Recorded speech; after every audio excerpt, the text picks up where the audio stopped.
மக்கள் மகிழ்ச்சியாகவும் மனநிறைவாக வாழ்ந்தது அந்த காலமா இந்த காலமா அவ்வளவுதான். நான் என்ன கேக்குறேங்க, அந்த காலத்துல இருந்த வாழ்க்கையில இந்த காலத்துல எங்கேயாவது கொஞ்சம் இருக்கா? என் வாழ்க்கையை எடுத்துங்க, என்னோட சொந்த வாழ்க்கையை எடுத்துங்க, வேற யாரையும் பத்தி பேச வரல. சரி, என் பொண்டாட்டி, என் பத்தினி தெய்வம், என் குலதெய்வம், என் கண்ணகி, எங்க வீட்டுல சுனாமி ஏற்பட்டு சூப்பர் ஸ்டார், குடும்ப குத்து விளக்கு, என் பொண்டாட்டி குடும்ப அகல் விளக்கு, குடும்ப அகல் விளக்கு, எங்க விட்டு காண்டா விளக்கு. காண்டா விளக்கா? ஆமாங்க, இதெல்லாம் விளக்கத்து வந்தவன்னு ஓ, சொல்லலாம். அதனால சொல்றீங்க. கரெக்ட் நடுவர்களே, உண்மையா சொல்றீங்க. அவளை நான் எப்படி கல்யாணம் பண்ண தெரியுமாங்க? எப்படிங்க? காதலிச்சு கல்யாணம் பண்ணேன். ஐயோ, காதலிச்சு கல்யாணம் பண்ணி. காதல்ல சாதாரண காதல்லாம் இல்ல, மனிதர் உணர்வுக்குள்ள இந்த மனித காதல் அல்ல அல்ல அல்ல அல்ல அல்ல அல்ல. அதையும் தாண்டி புனிதமானது புனிதமானது புனிதமானது பைத்தியக்காரத்தனமானதுங்க. ஐத்தியக்காரன் என்ன காதலை போய் இவ்வளவு கவலைப்படுத்துறீங்க? கேவலமா? உண்மையா சொல்றேங்க, நானும் காதலிக்கும் போது ரொம்ப செம்ம சந்தோஷமா இருந்தேங்க. இந்த முத்துமாரியம்மன் கோயில் மாதிரி எங்க ஊர்ல ஒரு செல்ல முத்துமாரியம்மன் கோயில் இருக்கு. அந்த ஊருக்கு என் பொண்டாட்டி சேலத்துல இங்க பக்கத்துல சென்னைக்காரிங்க. அவ அன்னைக்கு எப்பவும் பாத்தீங்கன்னா கரெக்டா சித்திரை மாசம் 1ஆம் தேதி அந்த இடத்துக்கு விளக்கு போட வருவான். சரி, நானும் போய் அவளை வருஷம் பாப்பங்க, விடாம பாக்குறது. அவ எப்படியா திரும்பி பாப்பா சொல்லி 5 வருஷம் போராடி ஒரே ஒரு வருஷம் அப்படியே இந்த காத்து மெல்லிசா அப்படியே வீசினா மேல வந்து அடிச்சா தென்றல் காத்து எப்படி இருக்குங்க? ஆமா, அதே மாதிரி அழகா காத்து அடிக்கிற மாதிரி தென்றலோட வந்து அப்படியே நீ பார்த்தா பாருங்க, எப்படி இருந்துச்சுங்க? இவங்க காலத்து பாட்டுறாங்க. ஒரு பாட்டை பாடினேன், என்ன பாட்டு தெரியுமாங்க? என்ன பாட்டு? கேட்கு மரமாட்டோம் தெளிவாக இருந்தவனே, முருங்க மரமாட்டோம் முறிச்சை விட்டு போனவனே, பாக்கு மரமாட்டோம் வசந்துதான் நின்னவனே, நாங்க புல்லாட்டம் நாளாக வளைச்சவளே, ஏ உசுர பாட்டாக்கி உனக்காக பாடுறேன், சிரிப்ப பார்க்க தாண்டி உசுரோடு உசுரோடு உசுரோடு வாழுறேன். அப்படி சொன்னோடு அப்படியே திரும்பி பார்த்தாங்க. புள்ளிப்பா புள்ளியங்கா ஒப்பந்த பக்கத்தின பட்டரிக்கா, புள்ளிப்பா புள்ளியங்கா ஒப்பந்த பக்கத்தின பட்டரிக்கா, பாட்டா பாவ கையில பருவத்தில கொசாக்கா, பாட்டா பாவ கையில பருவத்தில கொசாக்கா, சொக்கா நடக்கு போது பாட்டா வெச்செடுத்த அடகான காணிக்கா, புள்ளிப்பா புள்ளியங்கா ஒப்பந்த பக்கத்தின பட்டரிக்கா, புள்ளிப்பா புள்ளியங்கா ஒப்பந்த பக்கத்தின பட்டரிக்கா.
சத்தியமா சொல்றேங்க, பாட்டெல்லாம் பாடிட்டேங்க.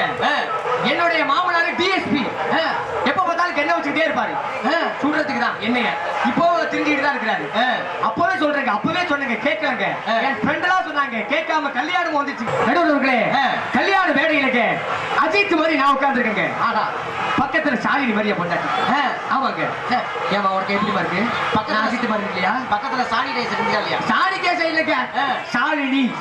இப்ப பாருங்க, அண்ணன் அஜித் மாதிரி இருக்கானே இல்லையானே? அங்க பாருங்க, எங்க அண்ணன் ஒத்துக்கிட்டாரு. அப்புறம் என்னப்ப காதல் கோட்டை அஜித் மாதிரி, காதல் கோட்டை அஜித் மாதிரி. அங்க பாருங்க நடுவர்களே, காதல் கோட்டை அஜித் மாதிரி நான் இருக்கிறேன், பக்கத்துல ஷாலினி மாதிரி என் பொண்டாட்டிங்க. ஆனா ஐயர் அப்பவே சொன்னாருங்க, நான் கேட்கலங்க. நல்ல நேரம் முடிய போகுது பொண்ணை கூட்டிட்டு வாங்க, நல்ல நேரம் முடிய போகுது பொண்ணை கூட்டிட்டு வாங்க, நல்ல நேரம் முடிய போகுது பொண்ணை கூட்டிட்டு வாங்கன்னு சொன்னாருங்க. பொண்ணு வந்துச்சு, வாழ்க்கையில் நல்ல நேரம் முடிஞ்சு போச்சு. போட்டோகிராஃபர் சொன்னாங்க க்ளோஸ் க்ளோஸ் தம்பி க்ளோஸ் க்ளோஸ் க்ளோஸ். அன்னையோட க்ளோஸ். உண்மையா சொல்றேங்க, இன்னைக்கு படுற பாடலாம் என்ன அடி அடிக்கிறாயா, ஓட விட்டு அடிக்கிறான், தன் நடக்க விட்டு அடிக்கிறான், படுக்க வச்சு கழுத்து மேல குறவனை வச்சு மிதிக்கிறான். யாரு? ஏன் பொண்டாட்டி. ஆமாங்க, அவ்வளவு சாந்தமா இருக்காங்களே நினைச்சு கல்யாணம் பண்ணிட்டேங்க. படாத பாடு பட்டுக்கிட்டு இருக்க தெரியுமா இந்த காலத்துல. ஆனா அந்த காலத்துல அப்படியா என் பாட்டி சாதாரண நாள் கிடையாது. என் பாட்டி அப்படியே அப்படியே அப்படி இடிச்சுன்னு வச்சுங்க, என் தாத்தா 10 கிலோமீட்டர் தூரத்துல போய் விழுந்துருவாரு. அம்புட்டு ஸ்ட்ராங், அம்புட்டு ஸ்ட்ராங். எப்படி கேளுங்க, கச்சப்புல் மச்சப்புல்லாம் இருக்குமா? அப்படி. ஆமாங்க, நீங்க வேற அந்த காலத்துல பாத்தீங்கன்னு வச்சுங்களேன், கொடக்கல்ல என் பாட்டி அப்படியே மாவு அரைக்குங்க. ஏன்பா, என்னுடைய தாத்தாவுக்கு 2 பொண்டாட்டி. ஒரு பொண்டாட்டி என்ன பண்ணுனா கொடக்கல்ல அரைக்கும், ஒரு பொண்டாட்டி என்னன்னா அப்படியே தள்ளி விடும். இப்படியே மாத்தி மாத்தி அரைச்சுக்கிட்டே இருக்கிற காலையில இருந்து சாயந்தரம் வரையும். எங்க தாத்தா போய் இது கேட்டுருவாரு, கேட்டாரு கொடக்கல்ல தூக்கி அடிக்கும். அவ்வளவுதான், அவ்வளவு ஸ்ட்ராங். ஆமா, இப்போ உள்ள பொம்பளை பிள்ளைங்க அதாவது ஒரு குழவிய 2 கிழவி ஆட்டுது. ஆஹா, ஒரு குழவிய 2 கிழவி ஆட்டுது. அவ்வளவு சந்தோஷம். கரெக்டா சொல்லிக்கிட்டு. ஆனா இவ்வளவு சொல்றாங்க, இப்படி அதை டெவலப் பண்ணிக்கங்க. உண்மையா சொல்றேங்க, அவ்வளவு சந்தோஷமா இருந்த காலகட்டத்துல என் தாத்தாவுக்கு 10 புள்ள. எங்க தாத்தாவுக்கு 10 புள்ளங்க. 10 புள்ளி சாதாரண புள்ளையா கிடையாதுங்க. வருஷா வருஷம் ஒண்ணு டெலிவரி பண்ணுவாரு. வருஷா வருஷம் முதல் வருஷம் 1, 2வது வருஷம் 1, இதே மாதிரி 10 வருஷத்துல 10 புள்ள பெற்றாரு. இப்ப அந்த காலத்துல ஆனா அந்த காலத்துல என் தாத்தா சாதாரண ஆள் இல்லைங்க. ஒரே ஒரு பாட்டை போடுவாங்க, அவ்வளவுதான். அடுத்தது எங்க எங்க எங்க ஆத்தா அப்படியே கன்சீவ் ஆயிடும். என்ன பாட்டு தெரியுமாங்க? மயக்கம் என்ன இந்த மௌனம் என்ன, மணி மாளிகை தான் கண்ணே, மயக்கம் என்ன இந்த மௌனம் என்ன, மணி மாளிகை தான் கண்ணே, கணக்கம் என்ன இந்த சகனம் என்ன, அங்கு காணிக்கை தான் கண்ணே, கற்பனையில் வரும் கதைகளிலே நான் கேட்டதில்லை கண்ணா, என் காதலுக்கே வரும் காணிக்கை என்றே இருக்கதில்லை கண்ணா.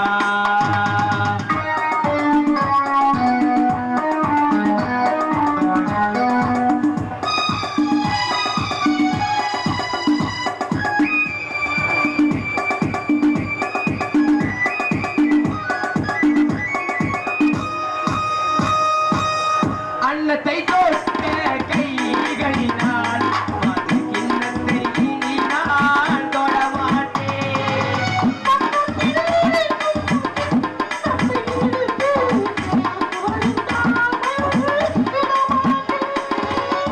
உன்னையெல்லாம் ஒரு பெண்ணை இனி நான் உள்ளத்தினாலும் தொடமாட்டேன்.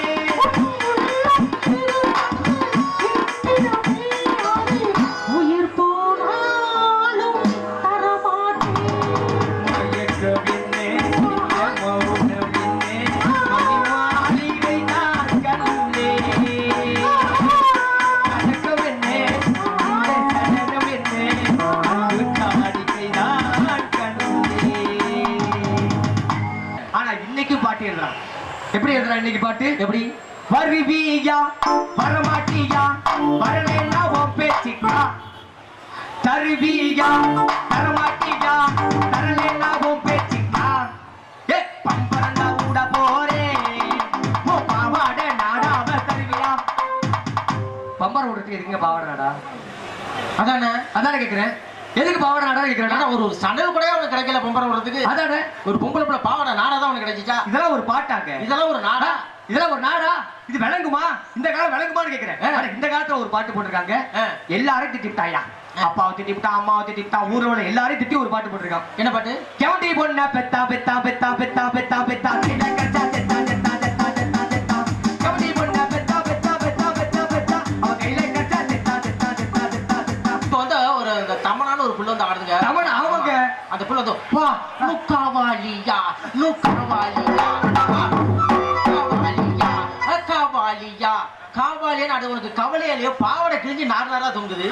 அதை பார்க்க முடியல உனக்கு. காவாலியா காவாலியான்னு ஆடுதுக்கு அந்த பிள்ளை. ஏங்க உண்மையா சொல்றேங்க, அந்த டைரக்டர் கிட்டத்தட்ட 50 கோடிக்கு படம் போட்டு எடுத்துக்கிறான். ஒரு 50 ரூபாய்க்கு பாவாடை வாங்கி கொடுக்கலாம். அதானே கேக்குறேங்க. என்ன படம் எடுத்துக்கிறான்? என்ன படம் எடுக்கிறான்? இதெல்லாம் ஒரு படமாங்க? இதெல்லாம் ஒரு நாடா?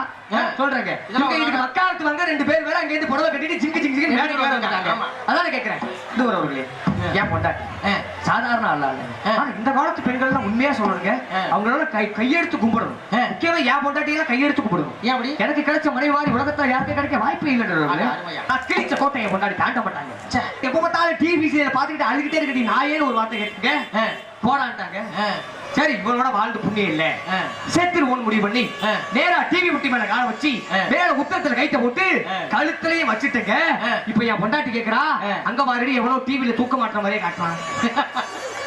இதே மாதிரி தாங்க என் வீட்டுல கேபிள் பணம் கட்டணும்னு சொல்லிட்டு 2 மாசமா பட்டிமன்றம் இல்லையா? சரி என்ன நவம்பர் டிசம்பர்ல பட்டிமன்றம் கிடையாது. கேபிள் பணம் கட்டாம நான் விட்டுட்டாங்க. இவ டிவி பார்க்க பழக்கப்பட்டு போச்சா, அதனால பக்கத்து வீட்டுல போய் டிவி விடுறது, பக்கத்துல போய் டிவி பார்த்தாங்க. சரி வாடி வாடின்னு கூட வரல. அந்த 4 கிழவியோட நடுவுல உட்கார்ந்து டிவி பார்த்துட்டு பாருங்க மொண்டாட்டி. அந்த 4 கிழவிக்கு இடையில போய் மொண்டாட்டி போட்டு அடி அடின்னு அடிச்சு தலைமுடிய பிடிச்சி இழுத்துக்கிட்டு வெளியில வர்றாங்க. அது அந்த 4 கிழவி சொல்றா, ஓ மொண்டாட்டி அடி நான் வேணாம்னு சொல்லல, ஆனா டிவியை மறைக்க மாட்டி இழுத்துட்டு போறான்னு சொல்றாங்க 4 கிழவி. ஆனா அந்த காலத்துல வாழ்க்கையில விளக்கு வெளிச்சம் இல்லைன்னா கூட வாழ்க்கை நிம்மதியா இருந்ததுங்க. இன்னைக்கு பாத்தீங்கன்னா எல்லா இடத்துலயும் பாத்தீங்கன்னா பெரிய பெரிய மாட கோட கூபுரம் எல்லாம் வந்துருச்சுங்க, லைட் எல்லாம் வந்துருச்சுங்க. ஆனா வாழ்க்கை இன்னைக்கு இருண்டு போய் கிடக்குங்க. வாழ்க்கை இருட்டா இருக்கிறது இந்த காலங்க, வாழ்க்கை வெளிச்சமா இருக்குது அந்த காலங்க. நடுவர் அவர்களே, இந்த மண் சொக்கநாதபுரம் என்ற சொக்கநாதரே அந்த அருள்வாக்கு சொல்லக்கூடிய மண்ணின் கேள்விப்பட்டிருக்கிறேன். இந்த ஊர்ல நல்ல சொக்கநாதரா இருந்து எங்களுக்கு அந்த காலமே எங்க சொக்கநாதபுரம் மக்களுக்கு நல்ல தீர்ப்பு நீங்க குடிப்பீங்க அப்படிங்கிற நம்பிக்கையோட வயிறு வலிக்க சிரிப்பவர்கள் மனித சாதி, சிரிப்பவர்கள் மிருக சாதி. வயிறு வலிக்க சிரிப்பவர்கள் மனித சாதி, சிரிப்பவர்கள் மிருக சாதி.